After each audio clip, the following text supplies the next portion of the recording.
Do we have a preliminary on the echo yet? No. Do we know when we'll get the report? Tomorrow morning. Okay. All right. Still real short of breath when she's up and about. Okay. Still desats every once in a while, mid-80s, rebounds herself. I have not had to put her on any more oxygen this morning. Does she get tachycardic though? No. Okay. Thanks. Oh, is that the echo? No, it's just Dr. Hart's now. Oh, okay. I stuck with it, so. Yeah.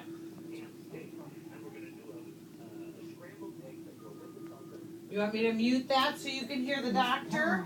Yeah. Where do you do that? There's a mute button right there.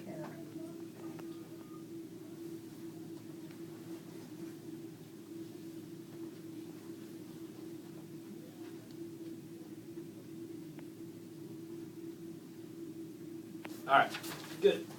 So, we have more information than we had before, which is good news, but the news isn't necessarily good news. Now, I'm not going to tell you have cancer or something horrible, so I don't mean it that way. But your heart's not in as good a shape as I had hoped it was. So, rewind a little bit further to when your rhythm started acting up. There's something called cardiomyopathy, which is where the heart muscle gets thick. And when the muscle gets too thick, it can't squeeze and work the way it's supposed to. And usually it develops over years, you know, either from long-standing high blood pressure, things like that. But there's also like recurring heart attacks can do it, and viral infections can do it to young folks. Like I've got some 20 and 30-year-olds that have cardiomyopathy because they had a viral infection and that caused damage to their heart. And then you've heard about these athletes that, you know, drop dead on the basketball court because of cardiomyopathy. So it's cardiomyopathy describes an abnormality of the heart muscle becoming thickened and not functioning well, but the causes are very broad.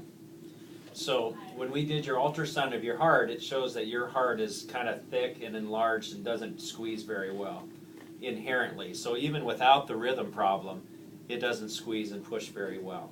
Now, why do we not know about it before?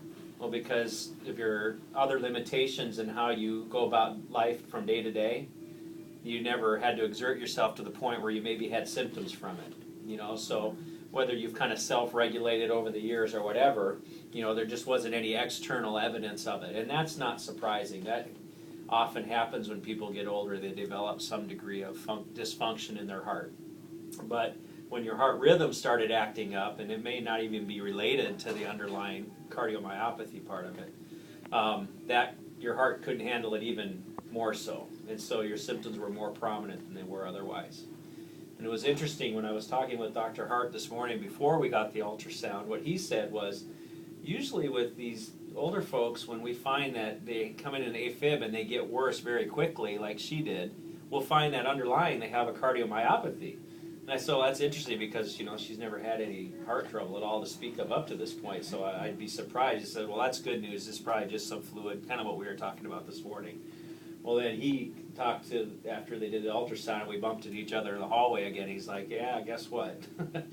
Her heart's, when your heart squeezes, it should eject a certain percentage of blood. So normal is like 50 or 60%, which doesn't sound very good, but that's normal. So like when yours and my heart beats, that bottom chamber of the heart should shoot out about 60% of the blood that's in there. That's considered normal. Hers is about 20% on the ultrasound. So that means that her heart ejects about a third of what it should if it was acting normally. Now, if you take other people her age, on average, theirs not going to be around 60. So, I mean, it would probably say, you know, maybe a third to a half as effective with it when it squeezes as it would otherwise. So, where does it take us? Okay? There's two extremes, okay? One extreme would be we send you down to Fort Wayne, they do a heart catheterization, they see if there's any heart disease, they do everything they can to try to maximize your heart function and go from there, a bunch of procedures. And some people want to do that. They want to get everything figured out they can, and then they can decide if there's anything that can be done. The other extreme is to do nothing and say, hey, I can do what I want to do, I'll live with it, I don't want to do anything.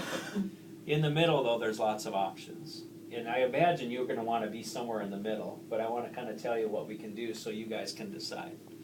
Now, medications will help your heart remodel a little bit it's not like the heart muscle heals. Kind of like once it gets to this point, it doesn't usually reverse. But you can make it work more efficiently. It's like someone who has a stroke and they have something's not working right, but over time they adjust and it gets better, with regards to function. And so there's certainly some medications, not many, one or two other ones that we'll add on over time that'll help your heart work better over time. You may or may not physically feel any different, but it'll increase your chances of not having more trouble down the road. You see what I mean? So that would be the conservative thing that some people may choose when they're already, using a walker and stuff to start with. It's not like you're training for a marathon or, working full time or something like that. It's not that we write you off. It's just that your body doesn't expect a lot of your heart the way it is, okay? So some people may say, that sounds good to me. Let's give that a try, and if, that's not working well, then we'll do more investigation. So that would be maybe the ideal route to go, you'd say. But the other possibility, if you wanted to, be more aggressive up front, would be to have you go down where the cardiologists are at and do some more studies on her. We just transfer her down to Fort Wayne and have them do more there. I think that's a little aggressive, but it's not inappropriate if you want to go through all that stuff. So that's a lot to kind of absorb all at once, and I don't think you need to make a decision in the next minute. But that's kind of where we're at. We still want to make sure we thin your blood. We still want to make sure your heart rate's under good control and all those things. But we just need to kind of decide how aggressive we want to be with addressing this underlying, poor function of your heart that's kind of been running behind the curtain here for a while. 20%, that's not. Well, 20% compared to normal being about 40 or 50% for someone your age. So 20% of 100%, that's really bad. This is still not normal, but it's about a half as effective as it should be, would be probably a fair thing to say.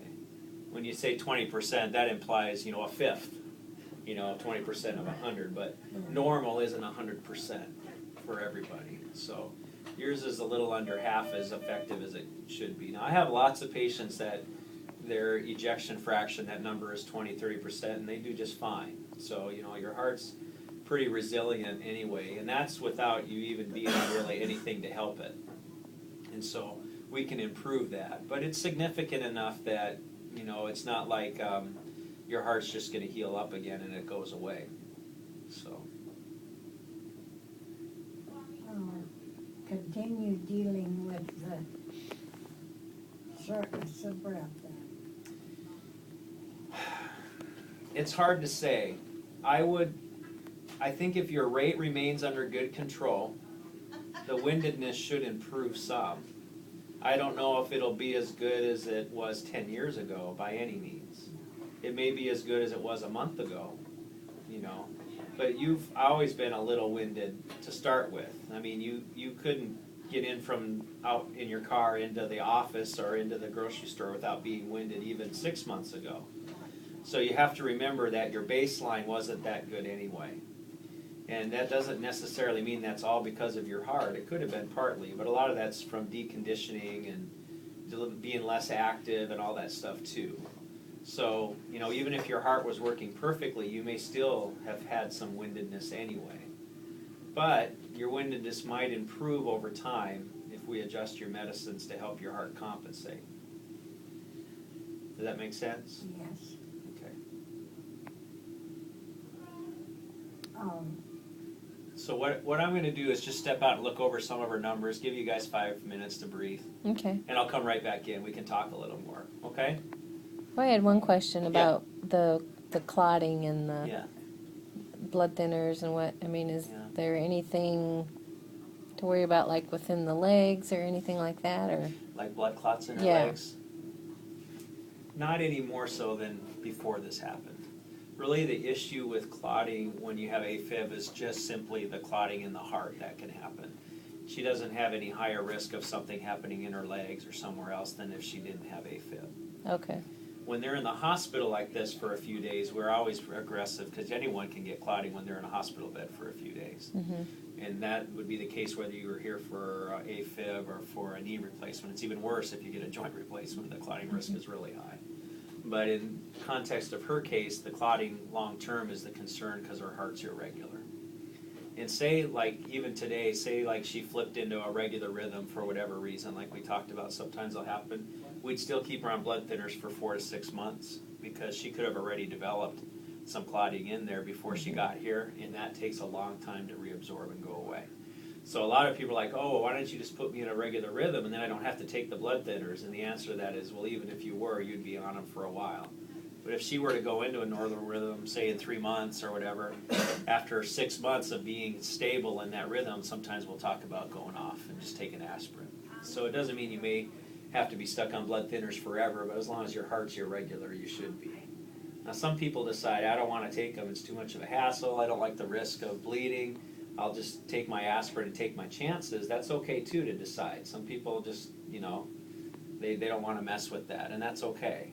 That wouldn't be inappropriate. Aspirin does help, but the clotting pills are about twice as effective as aspirin is. So there is quite a benefit. And that benefit outweighs the risk of a bleeding complication, which are rare. You know, they can happen, but they're rare. So the studies have shown, you know, where that difference is made is pretty quickly. You know, there's definitely a benefit to the stronger ones over aspirin. But they're not for everyone. So, any other questions? Okay. So I'll just be back in a few minutes. I'm just to let you absorb all that a little bit. That's way more than I expected to have to talk to you about today. But I also don't want you to feel like it's all doom and gloom. I mean, it's a big deal. I mean, your heart's not working well. But realize that this has probably been there for a long time, and for whatever reason, we just it hasn't been symptomatic enough to What about be an issue. stress? Is that a Physical factor? stress, like emotional stress? Emotional stress will always make you feel worse. But the emotional stress isn't what caused the heart problem. Chances are this has been developing over a long period of time. And I'm not certain, we don't have the final report yet, you know, so I don't want to give you too many focus details until we get that back. Sometimes we'll find that there's a leaky heart valve or whatever, and for that reason the heart's been working extra hard for a while, and that's caused it. I mean, there's a lot of things. Some are correctable, most of them aren't. And a lot of times it's like, yeah, it kind of is what it is, you know. Kind of like someone who has, you know, bad arthritis in their knee and they need a knee replacement maybe. It's like, well, that's been going on for years, and it could have been severe for a long time, but it never gave you trouble until recently, you know, and you can't really do anything about it. It's just what happens as your body gets older. This is a similar kind of thing than that, you know. I mean, there wasn't anything you did wrong. There wasn't anything that you could have done differently to avoid it. It's just how it goes. So. Now you want to know now, right? Want to know now what? What you want to do? Well, I don't think you have to decide right now if you're not ready. If it's really clear to you guys, like, no, we want to do, we call full court press. You know, we want to get everything done and see where we're at. We'll get the ball rolling. I'll give Dr. Hart a call. We'll get you down to Fort Wayne, and they can do that. But if you're like, it sounds like a lot, I don't think we want to go through a heart catheterization because, you know, if they decide there is something, it's not like she's going to have open heart surgery. I don't think she'd do well with that. Heart catheterization, they could put a stent in somewhere if there was an issue or whatever, you know. And so there may be something correctable. But you may say, I'm not ready to do that quite yet. We can start with the medications and then choose to do it later if she's not doing well. It doesn't need to be decided today. But if you guys were sure you wanted to do that, we could get it rolling right away. Does that make sense? So I want to make sure I look at everything else that we've got from today. There isn't a whole lot more data there, but I want to look over that and just give you a chance to think, to talk, and then I'll come back in. Okay? Okay, thank you. All right. You're welcome.